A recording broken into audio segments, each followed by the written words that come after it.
What's going on, YouTube? I'm Rob Santino and welcome back to the channel. So today I'm in a car that I haven't really talked about before because it's just a car. It is my 2011 G37 sedan. Now, I've owned this for the past 6 years. I've put on over 90,000 miles of my ownership, and it is my workhorse.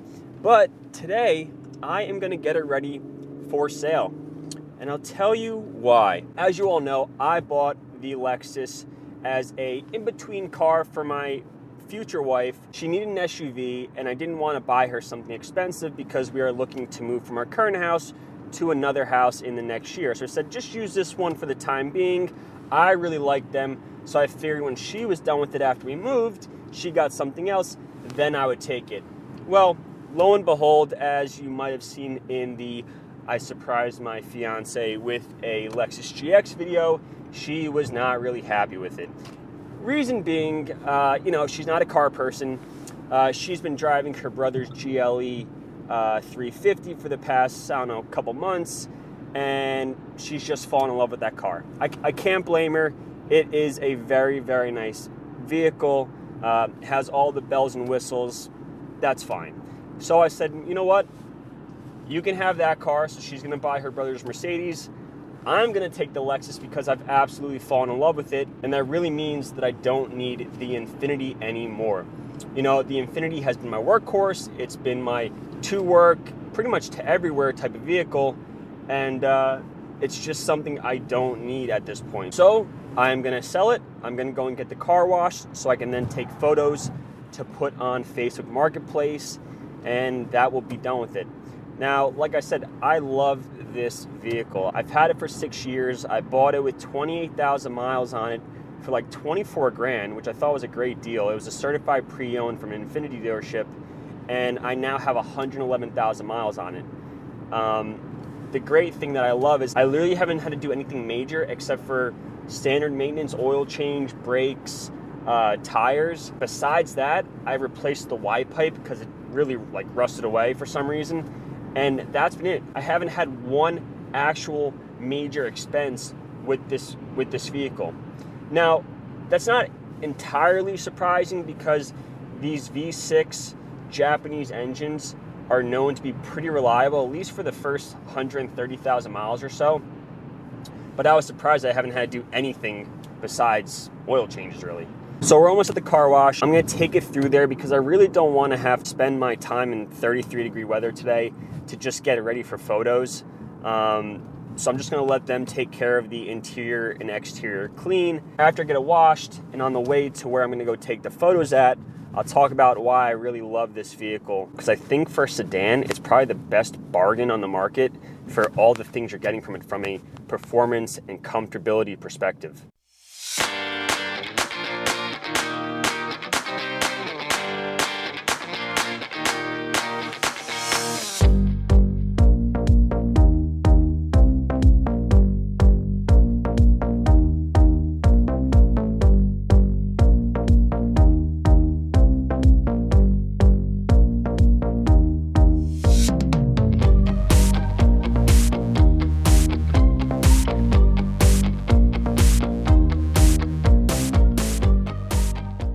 All right, and we're all done. If you don't know about the Infiniti, it is a 3.7 liter V6 engine, and for a sedan, it has 330 horsepower. I think 335, somewhere around there.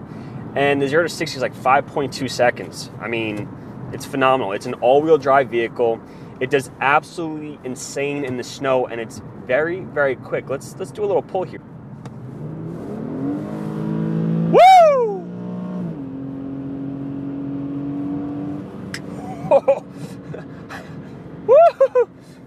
We can get up there pretty quickly. I haven't done a pull in a while, but that was great. That was great. I'm telling you, it moves for what's supposed to be a family sedan. It has a hell of an engine behind it. I mean, it really goes. And when you go into manual mode, when you can actually shift, it's phenomenal. I love it. It's a really nice thing to drive. Now, the other things that I like about it is it has leather seats, it has heated seats, it has navigation, it has a sick sound system all the way around. It really bumps. You can configure anything you want. Just a classic type of look to it. I mean, nothing really crazy going on there. Just some silver, a nice navigation screen that's sunk in. You know, all these navigation screens nowadays are just like tablets that are stuck onto either the top of the dash or in the front of the dash. Sink it in there. It looks so much more integrated. So like I said, it has a ton of power. It has all the amenities you can ask for. Sunroof. You know, like I said, it's great in the snow. My buddy's always busting me for this, but whenever it snows, you can throw it into snow mode. And all that really means is that the engine just starts at a little bit of a lower RPM to help prevent wheel slippage. But this is a vehicle that is supposed to be performing like it's in rear-wheel drive pretty much at all times. And then once it has wheel slippage, it configurates where to push the power to the wheels, and you get an all-wheel drive functionality out of it. In New Jersey, obviously we get snow. We've had snow all winter, but sometimes we can get some ice storms. And there was an ice storm here about a year or two ago. Yeah, about 2 years ago. And literally, they didn't know it was going to happen. There was no treatments to the roads. The highways were absolute standstills. No one really could go anywhere. There was thousands of accidents. And I was at work, and I had to go on a highway to get back home. And while the whole highway was jammed up, there was a small section where you could kind of run the shoulder to the exit, because I was only on the highway for one stop. And this car had ball tires on it because I was waiting to get them done for the winter. Put in snow mode and absolutely had no issues. So many SUVs, cars stuck on the side of the road, accidents, no issues whatsoever. And I was going up hills, going down hills like this. I mean, absolutely phenomenal. I think the styling is just classic as well. There's literally only one thing that I don't like about this car, and that's that the rear seats don't fold down. So you can't get anything long or anything kind of wide back there. You know, I had a 2011 Camaro before this, and that thing, for being a coupe, had way more space for cargo than this four-door sedan does. And that's primarily because it had a wider trunk opening, as well as the seats folded completely down. So you had that bypass. So this sucks. And that's kind of why I say it's always been my workhorse. It gets me from point A to point B. It's fun to drive when I do push it. It has a great interior aesthetic to it, but it's not good for carrying any cargo. So when we go away, down the shore or upstate, in a non-COVID year, everything's really, really packed in there, especially with having the dogs in the back seat. So, you really have to stuff everything into the trunk. It's just not really practical. So essentially, now that I am going to keep the Lexus as my daily driver, I don't really need this as a daily. And I think also there's some sort of have I had all my luck out of it already? Because like I said, it has 111,000 miles on it. I've had it since 28,000 miles, and I haven't had to pay for one thing besides general maintenance, really.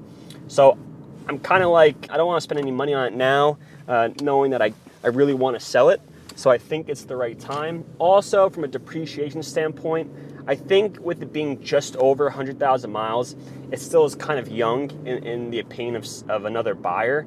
But I think once you get to 130,000 miles, that's when it really starts to feel like a little bit older, or a little bit more used, and maybe people don't want those. Also, the value of them right now at this mileage range is pretty good.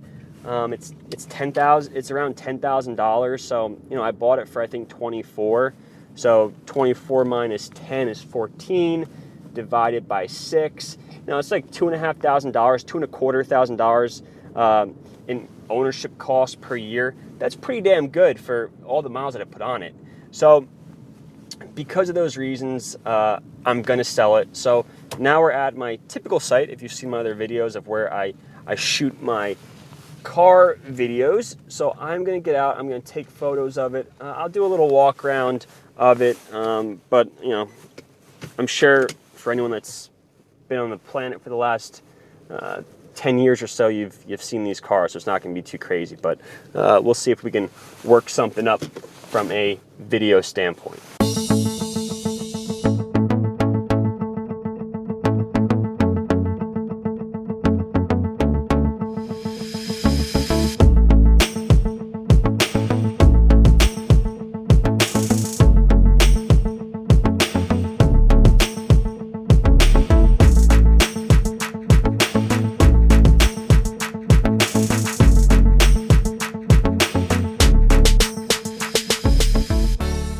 just looking at it after the car wash, what I would say is, one, I need to take care of this. That is some sap. Some things that annoy me from a car wash is you never get the wheels completely clean. You know, you're always gonna have dirt residue, in my opinion. The other thing is you never get the interior of the door completely clean. I mean, this would be, if it was me washing it, I would have the door jambs completely white. That's the reason why I don't really like going to car washes. Same thing.